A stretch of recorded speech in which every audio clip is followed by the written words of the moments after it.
Hi friends, இந்த கிளைமேட்டுக்கு தகுந்த மாதிரி நல்ல ஒரு காரசாரமாக கத்திரிக்காய் முருங்கைக்காய் வச்சு காரக்குழம்பு எப்படி செய்யலாங்கிறது பார்க்கலாங்க. நல்லா சுட சுட சாதம் வடித்து இந்த குழம்பு கத்திரிக்காய் முருங்கைக்காயோட சாப்பிட்டிங்கன்னா உங்களுக்கு சைட் டிஷ் எல்லாம் எதுவுமே தேவையில்லைங்க. அவ்வளோ ஒரு அட்டகாசமாக இருக்கும். பாருங்கள், விட்ட எண்ணெய் ஃபுல்லாக வந்துச்சு, அப்படியே ரெட்டிஷாக இருக்குது, கலர்ஃபுல்லாக இருக்குதுங்க. கண்டிப்பாக இந்த குழம்பு நீங்கள் ட்ரை பண்ணுங்கள். இதுக்காக நான் கத்திரிக்காய் முருங்கைக்காய் கட் பண்ணி வச்சுருக்கேன். இப்போ கடாயில் நல்லெண்ணெய் விட்டுருக்கிறேன். தாளிப்பு வடகம், கடுகு, கடலைப்பருப்பு, வெந்தயம், அதுக்கப்புறமா கருவேப்பிலை, பூண்டு, இதெல்லாம் ரொம்ப ரொம்ப மெயினான தாளிப்புங்க இதுக்கு போட வேண்டியது. ஏன்னா இந்த புளிக்குழம்பு காரக்குழம்புக்கெல்லாம் தாளிப்பு வடகம் போட்டு பாருங்கள், அவ்வளோ டேஸ்ட் நல்லாயிருக்கும். இதை சின்ன வெங்காயம் ஆட் பண்ணிட்டேன், கருவேப்பிலை போட்டாச்சு. இப்போ முருங்கைக்காய், கத்திரிக்காய் வந்து நான் 2ஆக கட் பண்ணி வச்சுருக்கிறேங்க, தண்ணியில் போட்டு வச்சுருக்கிறேன். இப்போ அதையும் உள்ளே சேர்த்திக்கிறேன்.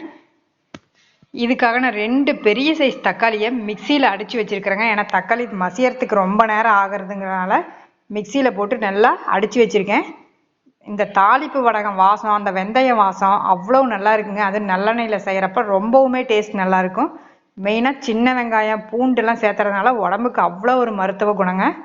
ஏன்னா நெஞ்சில் ஏதாவது சளி கட்டியிருந்தால் கூட நம்மளுக்கு எல்லாமே அடிச்சுக்கிட்டு வந்துடும். இப்போ நல்லா பாருங்கள், இந்த அளவுக்கு ஃப்ரை பண்ணதுக்கப்புறம் நான் தக்காளி வந்து சேர்த்திக்கிறேன். இதில் குழம்பு மிளகாத்தூள், அதுக்கப்புறமா கொஞ்சமாக மஞ்சத்தூள், உப்பு எல்லாமே சேர்த்திக்கலாங்க.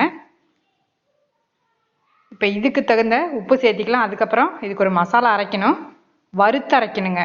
ஏன்னா சில பேருக்கு வந்து குழம்பு மிளகாத்தூள் போட்டு அப்படியே கூட சில டைம் பண்ணுவோம். இப்போ அந்த மாதிரி இல்லாமல் நான் சொல்கிற மெத்தடில் செஞ்சு பாருங்கள், அவ்வளோ அருமையாக இருக்கும். நல்லா வறுத்து, மசாலாவை வறுத்து அரைச்சி இதோட சேர்த்து நல்லா கொதிக்க வச்சு சாப்பிட்டு பாருங்கள், அவ்வளோ நல்லாயிருக்கும். இப்போ 2 தக்காளி, அரைச்ச தக்காளி விட்டாச்சுங்க. இது கொஞ்சம் நேரம் நல்லாவே வேகணும். இதுக்கு உப்பு, குழம்பு மிளகாத்தூள், மஞ்சத்தூள் எல்லாமே சேர்த்தியாச்சு. இதில் ஒரு கிளாஸ் தண்ணியை விட்டுட்டு, பிசி கழுவி தண்ணியை விட்டுட்டு இதை ஒரு தட்டு போட்டு மூடி அப்படியே வெந்துக்கிட்டு இருக்கட்டுங்க. நம்ம மசாலா வறுக்கிறதுக்கு என்னென்ன தேவைங்கிறது பார்த்துடலாம். பாருங்க, இப்போ போட்ட தக்காளி நல்லா அந்த ஆயில் பிரிஞ்சு வந்திருக்குது. இந்த டைமில் ஒரு கிளாஸ் தண்ணியை விட்டுட்டு தட்டு போட்டு மூடி வச்சிடலாங்க. ஏன்னா முருங்கைக்காய் வந்து நல்லா வேகணும். கத்திரிக்காய் சீக்கிரமாக வெந்துடும், பிஞ்சு கத்திரிக்காய் தான் போட்டிருக்கிறேன். இப்போ இதுலேயே நான் குடம்புளியும் சேர்த்திக்கிறேன். புளி வேணுங்கிறவங்க இந்த டைமில் நான் சேர்த்திக்கலாம். நான் குடம்புளி சேர்த்திருக்கிறேன். போட்டு மூடி வச்சிடலாங்க. இது ஒரு பக்கம் ஆயிட்டுருக்குது. இப்போ மசாலா வறுக்கிறதுக்காக நான் ஆயில் விட்டு வச்சுருக்கேன். இதில் கொஞ்சமாக கடலைப்பருப்பு, அதாவது ஒரு 1/2 டீஸ்பூன், அதுக்கப்புறம் அரிசி ரொம்ப ரொம்ப மெயினுங்க, டேஸ்ட் நல்லாயிருக்கும், அதுக்கப்புறம் திக்னஸ் கொடுக்கும். மல்லி 1 டேபிள் ஸ்பூன் எடுத்திருக்கேன். துவரம்பருப்பு 1/2 டீஸ்பூன் எடுத்துருக்குறேங்க. இது எல்லாமே மஸ்ட். இந்த மாதிரி நீங்கள் காரக்குழம்பு செஞ்சு பாருங்கள். ஒரு 1/4 டீஸ்பூனுக்கு சோம்பு, அதுக்கப்புறம் சீரகம் எடுத்துக்கிறேங்க, கருவேப்பிலை. பாருங்கள் நல்லா பொரிஞ்சு வந்துருச்சு. அரிசி பாருங்கள் எவ்வளோ அழகாக பொரிஞ்சு வந்திருக்குது. நம்ம போட்ட எல்லாமே நல்லா பொரிஞ்சு வருது ஆயிலில். இப்போ இந்த டைமில் நான் வந்து வெங்காயமும் சேர்த்திக்கிறேன், சின்ன வெங்காயம். மெயினாக இந்த காரக்குழம்பு, புளிக்குழம்பு, மீன் குழம்புக்கெல்லாம் வந்து நம்ம சின்ன வெங்காயம் சேர்த்துறப்ப அவ்வளோ நல்லாயிருக்கும். ஒரு 1/4 மூடிக்கு கம்மியாக தேங்காயும் சேர்த்திக்கிறேன். இது நல்லா வறுத்து எடுத்துக்கலாங்க. ஏற்கனவே ட்ரையாக போட்ட பொருள் எல்லாமே நல்லா பொரிஞ்சு வந்துருச்சு. போட்ட அரிசியெல்லாம் அவ்வளோ நல்லா பொரிஞ்சு வந்துருச்சுங்க.